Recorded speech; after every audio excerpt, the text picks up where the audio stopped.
Hello, my name's Mark and welcome to my paper for the Derby Global Heritage Symposium 2022. My paper is entitled Borobudur From National to World Heritage, exploring the causal link between tourism development at Borobudur and changing attitudes towards the cultural value of heritage at local, national and international levels. Borobudur Temple, a Buddhist monument located in Indonesia, was inscribed onto the Unesco World Heritage List in 1991 and has subsequently been subject to management conservation policies by the government of Indonesia, attempting to preserve the site, manage the wider landscape and appeal to tourists. The management of the area and the impacts these have had upon the local population have been widely documented in the literature, exploring how attempts to create national identity through the site have marginalised and excluded locals from their heritage. Whilst this literature is focused upon the local population and the creation of a national identity through Borobudur, Indonesia is increasingly looking towards developing its international significance as a tourism destination, and the extent to which this may have wider impacts upon both local and national heritage has received limited exploration. This paper will consider the implications of selling the cultural heritage of Borobudur on a world scale, examine the intersection of local, national and global approaches to heritage, and identify how these may impact upon the current constructs of cultural heritage which have been created through nationalist strategies. The Borobudur Temple compound is in Indonesia in the Kedo Plain in central Java and is situated approximately 40 kilometres northwest of Yogyakarta, the regional capital and home to the main international air gateway into the region. The district of Yogyakarta is an autonomous region of Indonesia governed by a sultan, and this, combined with decentralisation policies introduced by the Indonesian government in the early 2000s, has led to what Fairman describes as a situation where many local authorities and local community leaders aim to contribute to the region according to their own socio-economic and political interests, suggesting a fragmented approach to regional development within the country. In contrast to the spatial fragmentation of governance in the country, the national motto is unity in diversity,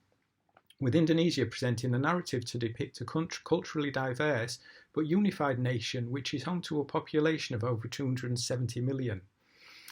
comprising of over 1,300 ethnic groups spread across 6,000 inhabited islands. Of this population, the majority, 87%, are Muslim,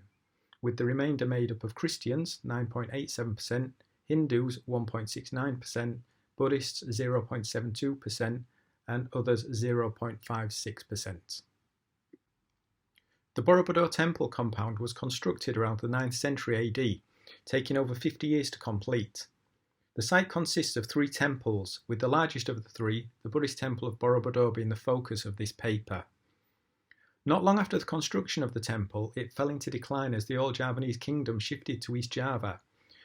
and this continued in subsequent centuries as Buddhism declined and the influence of Islam grew in central Java, with the temple eventually being abandoned in the 16th century and the site subsequently becoming almost forgotten.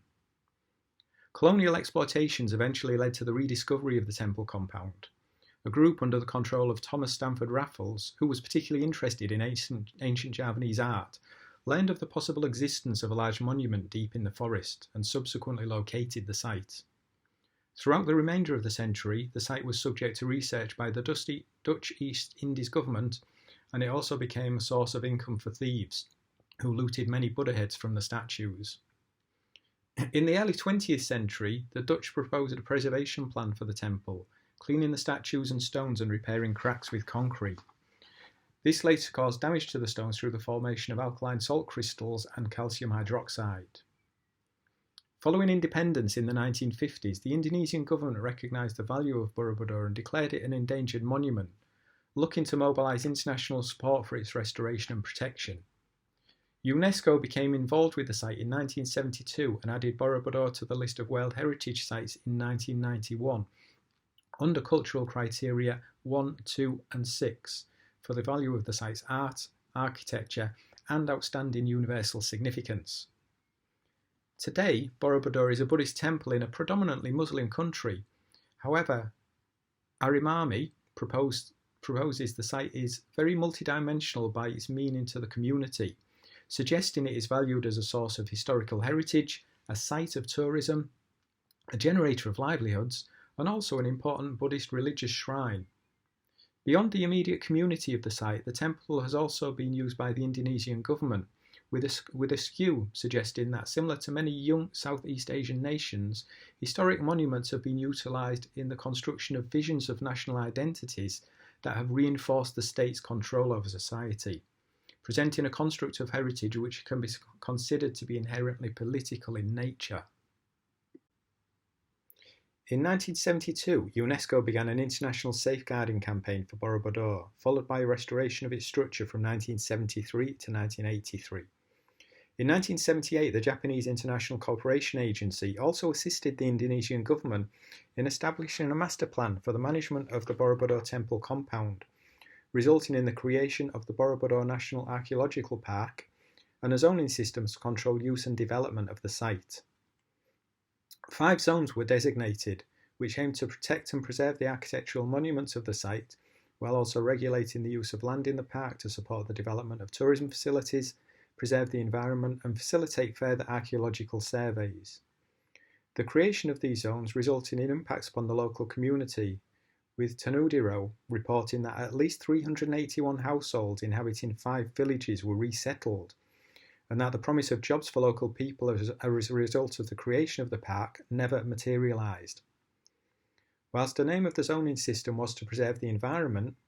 the removal of villages from land they had occupied for centuries suggests that the view of the environment taken by the government valued physical characteristics, but not the social, history or heritage attached to this land. Commentators such as Tenurio and Scolaro have also suggested that a change of name in the 1980s from the National Archaeological Park to Borobudur Tourism Park is reflective of the government viewpoint that the park is more important economically than it is culturally, with Scolaro proposing that the temple's value was deliberately shifted from a source of local cultural heritage to a secularised national icon, with the management of the park marginalising the local population from their heritage and altering their relationship with the temple. The fragmented approach to planning and development in Indonesia, as previously mentioned, is also evident in the management of the Borobudur Tourism Park, with the Borobudur Visitor Management Plan listing 30 different agencies being involved in the management of the site, ranging from national, regional and local government agencies to community groups, tourism organisations, private sector investors, international organisations, archaeological organisations and educational institutions. The challenges this presents have been recognised in the Borobudur Visitor Management Plan, which states that the complexity and diversity of these groups causes management inefficiency and creates conflict of interest. The plan also highlights that community involvement around the temple complex remains small, with the local population gaining limited economic benefits from the site. This approach emphasises the intersection of local, national and global influences upon the site, the extent to which the management of the park is politicised, and how local communities are unlikely to participate in the ultimate decisions of heritage management,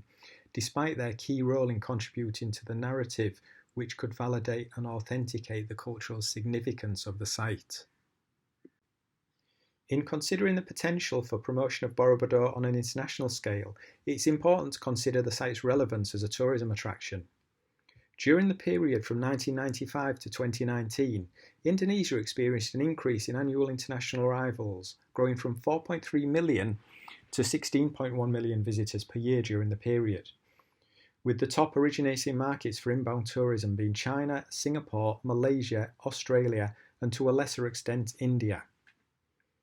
Borobudur is one of many tourist destinations within Indonesia, and for both domestic and international tourism markets, the temple is the most visited tourist attraction in central Java.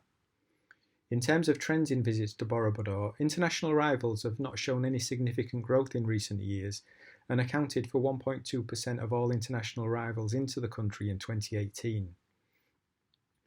Visitor figures, however, demonstrate that Borobudur attracts a significantly higher number of domestic tourists, with this figure displaying a general trend of steady increase, growing from approximately 31.5 million visits in 2013 to 36.6 million visits in 2018. The government of Indonesia is now focused upon developing the potential of tourism, and in 2018, the Ministry of Tourism and Creative Economy identified the Borobudur area as one of 5 priority destinations that will be promoted as tourism destinations to international visitors. The Ministry holds three main mandates for the development of tourism: increase foreign exchange from the tourism sector, increase the tourism sector contribution to national GDP, and increase the export value of creative industry products. The vision for the plan focuses upon four approaches, which include holding world-class events, developing a wellness tourism programme, developing tourist villages, and launching a cleanliness, health, safety and sustainability programme as a way of adapting to the COVID-19 pandemic. The key indicators of success for this programme are measured against economic benefits, along with an ambitious target of achieving 18 million foreign visits per year by the end of 2024. The aims and targets identified by the Ministry of Tourism and Creative Economy reinforce the challenges of balancing what Salazar describes as the economic global against the cultural local,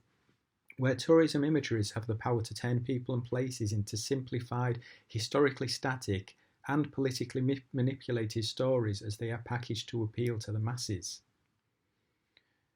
Pressures and conflict through the intersection of the local and global at UNESCO World Heritage Sites, particularly in non-Western locations, has been explored considerably within the literature, illustrating how the preservation of local culture will inevitably lead to contestation between the locals and global actors, although the case of Borobudur in Indonesia also highlights the inclusion of national actors within this relationship. Al-Sayed recognises how nations are resorting to heritage preservation, the invention of tradition, and the rewriting of history as a form of self-definition. Furthermore, Uri suggests that the heritage of Borobudur was simplified to a spectacle of being the biggest Buddhist temple in the world, removing reference to any ongoing conflict over heritage ownership or localised narratives, turning the site into an expression of national pride and presenting Indonesia as a country that is unified, unique, and importantly, politically stable, that would support international relationships and nurture a growing tourism industry. In the development and promotion of Borobudur, many commentators have also expressed acknowledgement that the narrative explorations at Borobudur have been limited, and from a review of the site management plans, it can be seen that the inclusion of the local population in the development and interpretation of the site has led to marginalisation and exclusion from the physical site, and generated a disconnect between what the local population view as their heritage in comparison to that presented to visitors of Borobudur. As noted by Tanudero, the local population have had less access to the monuments of Borobudur and consequently they feel disenfranchised from their history. A study undertaken by Scolaro explored a shift in relationship between Borobudur and the local community, wherein those who had lived through forced relocation from the creation of Borobudur Park articulated a sense of pride regarding their relationship with Borobudur, characterised by a mindset of privilege in knowing the real value of the site which has been eroded away through its current use. In contrast to this, Scolaro also examined the views of younger members of the community who had grown up in the shadow of Borobudur as a tourist destination and World Heritage Site. The findings from this group suggest they hold great pride in living close to the site, but this is considered in relation to the employment opportunities it offers to them, with several respondents expressing that our community is Muslim, so Borobudur is not important for us except for giving us employment from tourism. The 2020 Borobudur Visitor Management Plan recognised many of the conflicts which have existed, with the plan highlighting examples which it considers are important factors to address. These factors are essentially focused upon highlighting some of the internal and external factors that present challenges for the local population to actively engage with the tourism sector, such as lack of skills, education, or capital to engage effectively with the local tourism industry. Whilst addressing these factors could develop pathways for the local community to become more empowered and benefit from using Borobudur as a tourist attraction, they do not specifically address any of the more explicit challenges of engaging meaningfully with the local community to develop authentic use of heritage, whether this be tangible or intangible. As such, plans may effectively lead to commodification and commercialisation of the history and heritage of the local community and the historical landscape as a result of the proposal to increase international tourism to the area. Despite, or as a consequence of the way the site has been managed, researchers have observed that the local population have developed new focus upon their heritage outside of the protected temple area. This change in the relationship between local people and their heritage has led to a resurgence of involvement in intangible elements of their heritage, including the revitalisation of local customs, arts, crafts and performances. This suggests there is significant willingness of the local population to demonstrate a connection with their heritage and landscape, despite the lack of opportunity to connect with the physical landscape of the temple site. It can be debated that the values Borobudur's local community attach to heritage are different from the values ascribed by those organisations responsible for managing the temple compound. As the focus of the tourism industry within Indonesia turns its attention to the international market, and Borobudur is being prioritised as one of these cornerstones of the development, the challenge of balancing the economic global with the cultural local will become increasingly salient in debates around the culture and heritage of the local population. As Salazar outlines, tourism imaginaries are powerful in the sense that they turn places and peoples into easily consumable attractions, providing simplified and historically fixed versions of local heritage.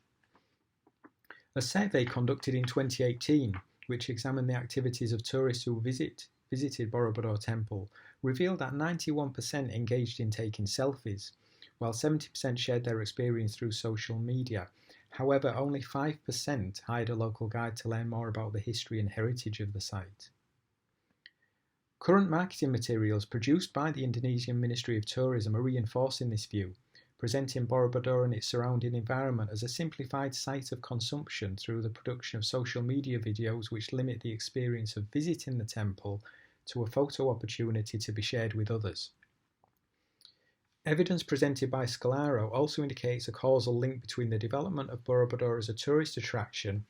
and the changing attitudes of the local population towards their cultural heritage, suggesting modification in the construction of local heritage is a result of strategies which promote the site.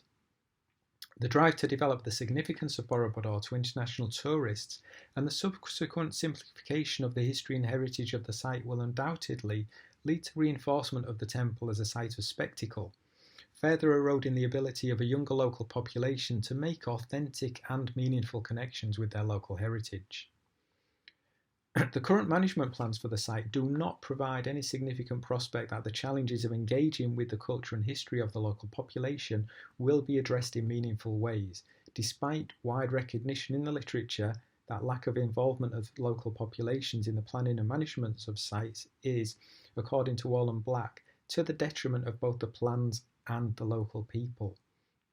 The development of Borobudur as a site of tourism consumption raises concerns over the politicisation of heritage and the continued promotion of the site and construction of imageries to appeal to the mass market of international travellers, which will have further significant implications for the culture and traditions of the local community as they intersect with both national and global constructs of heritage to define the site.